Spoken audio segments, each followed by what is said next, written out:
having been through the turnarounds efforts more than I would like, I often found I found myself in these positions where I was like, I should have asked better questions when I interviewed, but I might not have taken the job sometimes. Tracked them. But I learned a lot. Um, I ended up calling, so I use the term a day zero conversation, Mm-hmm. where really it's like a full reset of whatever's happened in the past is in the past, but like today is day zero. So getting alignment around like where you're going, this is where we are, this is where we need to go, creating things from, communication, kind of like compacts ideally, how are you going to work together across your leadership team if you have multiple people involved?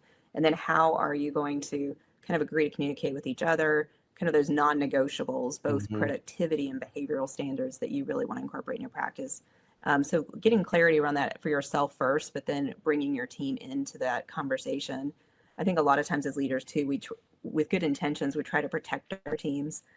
Finances start dropping. We don't want to freak anybody out. We don't want people to jump ship, but at the same time, we need to be transparent and vulnerable with them to say, here's where we are. I'm not trying to scare you, but here's where we are. We need to make some changes because if we don't, we are going to be having issues. Or, I want to be able to give you guys raises, but I also need to make sure that we're able to keep the lights on. And so, and getting their input and getting their ideas around those changes and really having them, I started, 10 plus years ago talking about Lean Six Sigma process improvement. I would speak on that.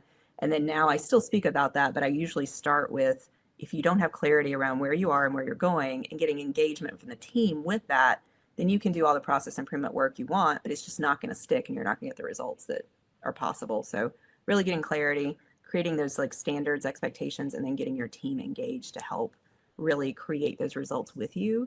Mm-hmm. It's going to get them more engaged and hopefully reduce the turnover more because they're going to be more excited to stay.